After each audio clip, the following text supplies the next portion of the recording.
If you're in the market for a Chromebook, that is laptops that run on Google's Chrome OS, then this video might just be something that helps you make your decision.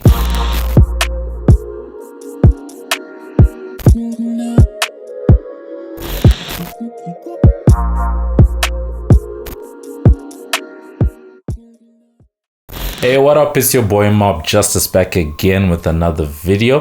Thank you as always to everyone who's been watching, commenting, engaging with us around all of our videos. Pretty good reception coming from the last video that we did around Clubhouse. But for today, we are going back to something that we've done before. That is a laptop review. For today, it's something that I hadn't personally touched before, and that is a Chromebook. So that's what we're going to be talking about for today. Before we get into all of that, as always, this video is brought to you by the team over at Lion Media. For some of the crispiest in photo, video, and audio content, head on over to lionmedia.com and just hang out with the team, see what they can do for you. Thank you to the team at Acer for sending through this machine for me to check out. I did not buy this machine, nor have I been paid to do this review, and Acer has not seen this review beforehand. As we get into the meat and potatoes of this video, my intention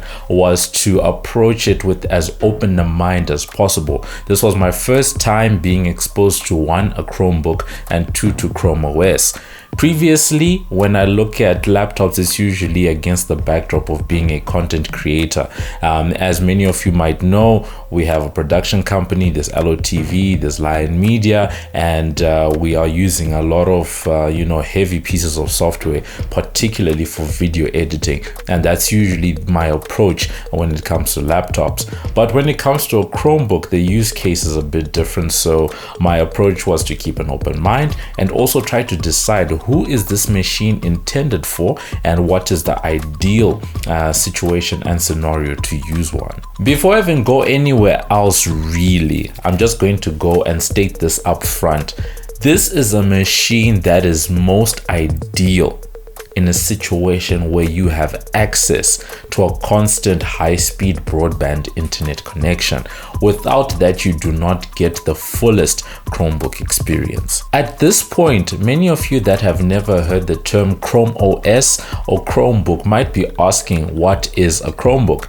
It is essentially a laptop or a notebook computer that uses Chrome OS, hence Chromebook.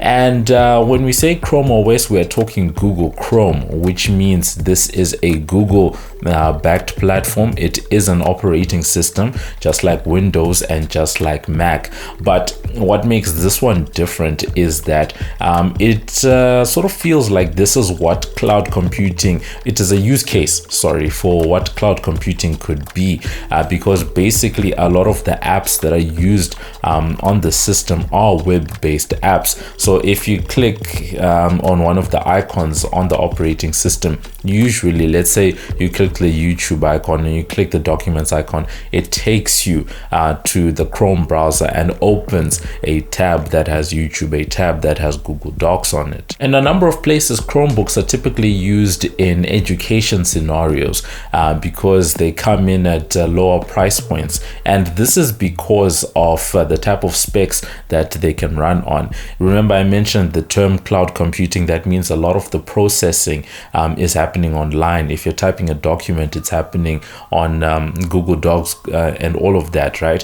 Which means that you can have lesser powered hardware that's able to, as long as it can run the Chrome browser, then you should be able to get a decent experience. That is part of the appeal of Chrome OS. I will put up the specs of this machine, but and as you can see, we've got 4 gigs of RAM and Intel Celeron, so the specs aren't really anything to write home about, and that's part of the appeal because so much of the processing happens online.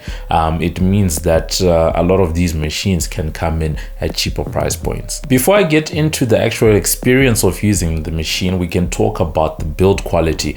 Really solidly built the way that Acer did this. It's an all aluminum built machine, and it has a really good selection of ports around it. One of my my favorite features was USB Type-C, simply because it has USB-C ports on both sides of the machine. And one of the advantages is that, one, you can plug in and charge, because it comes with this sizable power brick where you can actually plug on either side of the machine, so you don't have to be constrained. A lot of the time you think about where to place your laptop depending on which side you're going to plug the machine in. At the same time, if you have any other devices that run on USB Type-C, such as smartphones, you can actually use one of those chargers to charge the device, albeit it's going to be at a much slower pace than the charging brick that comes with it, but that's the flexibility of USB Type-C. Some observations on the build quality. Keyboard really felt, nice and solid, good, track and feel. But one of the things that really stood out for me was the layout, right? Because when you see Mac machines and you see Windows machines, there's a certain way in which we're used to seeing our keyboards laid out. The difference is not so much in the letters, but really the rows and how they're structured, especially the function keys that you see at the top. That is really different from what you see on other machines. And also where you're used to seeing either a command or a control, that is also a difference that you see with the Chrome OS and its layout on its keyboard. Something else that I found cool is that you can actually fold this machine outwards up to 90 degrees, which is pretty awesome. And then at the same time, it has a pretty good trackpad, but I personally found it to be a little bit too sensitive in my use. Maybe I should have tweaked the settings here and there, but that's what I saw. Getting onto the software experience, we have to talk about Chrome OS. As I said, this is a Google Chrome based operating system, which means most of the apps and the functions are happening in the Chrome browser.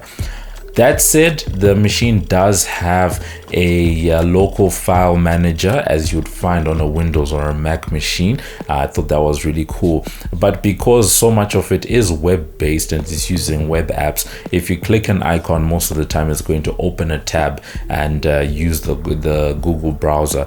That's basically what you'd say, and in essence, is Chrome OS. On the other side of that, though, it does have some elements that it shares with Android, because as an Android user myself, there's a lot of elements that I was seeing and saying, okay, cool, this actually looks like a giant Android tablet or something like that, especially when you look at the little menu, the quick settings menu, layout, and things like that. And because of those aspects, there are some comparisons I can draw, especially to Mac OS, because Mac OS has been, undergoing this change where it's, going further and further towards what iOS and iPad OS looks like. And that was something that I noted when I was using Chrome OS, that there are those elements that Chrome OS shares with Android. And because it is running a Google piece of software, it means that integration with other Google hardware and software platforms is actually quite cool. I have an Android TV box that I use to watch and stream content, and one of the things that this machine allows you to do through the Chrome browser, there's actually something that you can do through the Chrome browser on other machines, on Mac and on Windows, where you can cast a tab, or your whole tab, or a video from YouTube. But on a Chromebook, this is a feature that actually comes in through the menu as well, in addition to actually happening through the browser. Now, onto some observations and some quirks that I saw in my time using the machine. I had it, for a little, I'm gonna call it over a month, just using it on a regular basis, just challenging myself. Found myself mainly using it to watch content online, especially on YouTube, big, beautiful, bright display, but at the same time, just typing the occasional document online and things like that. But in terms of the usage, there were certain things, like for example, since the new M1 MacBooks, I had never really paid attention to how quickly a laptop switches on when you open the lid. But I do have to say that this is the machine that has the fastest switching on time that I've ever seen. You literally open the machine and it's open, right? Whereas on a MacBook or a Windows machine like I use, it takes about a second or two for it to, get up and go. But at the same time, on the YouTube side, because I said I was watching a lot of content on the machine, because that allows you to see the display, you can check out the speakers and how it acts in certain scenarios. I found that YouTube playback was a bit constrained and a bit tough. It would often struggle, especially with the higher resolutions, 1080p and above, and sort of buffer. And I didn't have that issue on the rest of my machines. I know my network at my house and the speed that it runs at, and I never encountered these issues. So I found that to be quite an annoyance in using the machine. And then at the same time, there is another quirk in the software, right? And this is in the software itself, baked into Chrome OS. It is almost impossible to sign out of a Chromebook. When I had to send the machine back, you have to, obviously log out, but you're not just logging out of a browser, you're logging out of the machine. And this issue is so dire that Google actually has a whole page on its website where it gives instructions of how to log out of a Chromebook. And it's not a logging out per se, but rather a restoring to factory settings. And if you know restoring to factory settings, it means you're basically erasing your entire existence on that machine, so that either someone else can log in, or you can sell it off or something like that. But it really does seem as if Google does not want you to sign out of a Chromebook. And maybe it was just me, but in my use of the machine, once again, lots of content consumption on YouTube, I just found that there were a few more ads. Maybe it's me, maybe it's the content I was watching, but it certainly felt as if I was exposed to more ads than I see